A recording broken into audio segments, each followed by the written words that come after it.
Could you please tell us about Edwina Mountbatten, her motive and her relationship with our great selected Prime Minister Shri Nehru and also with Jinnah?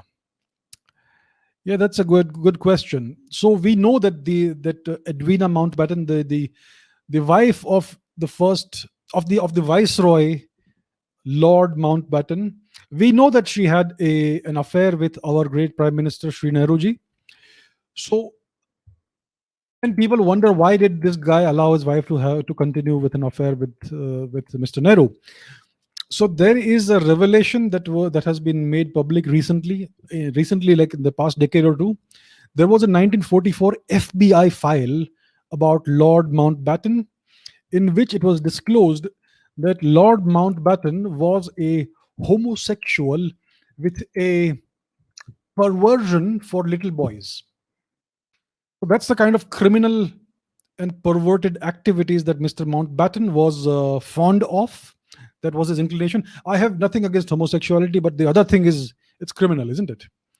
So that is the kind of inclinations he had, and therefore, most likely, this marriage may have been a fake marriage, a lavender marriage of kind of sorts.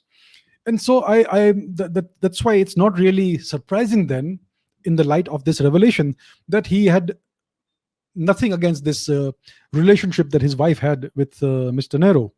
And it was politically advantageous for the British that Edwina was carrying on this affair with Mr. Nehru. It gave them a great deal of leverage over Mr. Nehru, and it made Mr. Nehru very amenable to British demands and the British agenda of partitioning India and continuing to have a say in the internal affairs of India after India's apparent independence. So that is the story. It is well known that there was indeed an affair. What kind of affair it was, I have no interest in. Okay, I have no interest in the personal lives of people. But since this matter affects history and it affected the geopolitical interests of India, that's why I'm talking about this. So I have no interest in whether it was a physical or non-physical relationship. It's immaterial. What is known is that there was a relationship. Even this Edwina Mountbatten's daughter or granddaughter has acknowledged the fact that there was a relationship between these two people, an affair. And this was basically used as leverage by the British. It's one of the oldest tricks in the book to honey trap somebody or to have some sort of leverage of this kind with a king or a prime minister or a head of state of some country. And you have seen it more recently as well in India, unfortunately. So that is the kind of thing that was done. And Mr. Nehru was no great statesman. He was no world leader. He was no national leader. He was selected by the British via Mr. Gandhi as the Prime Minister of India. He did not contest an election until the 1950s, right? In 1947, he was selected as the Prime Minister of India. So this guy basically had this gentleman, the great illustrious Shri Nehruji, had very little actual leadership experience. He had very little.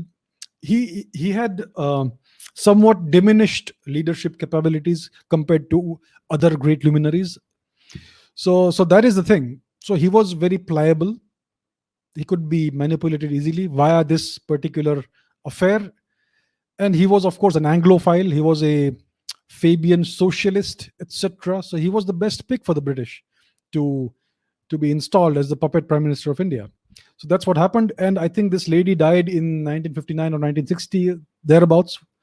So when she died, Mr. Nehru sent a couple of ships, at least one ship of the Indian Navy, to give tribute to her, because I think she was buried at sea or something, or maybe not, I don't know. But he sent at least one Indian naval ship to pay tribute to her after she died.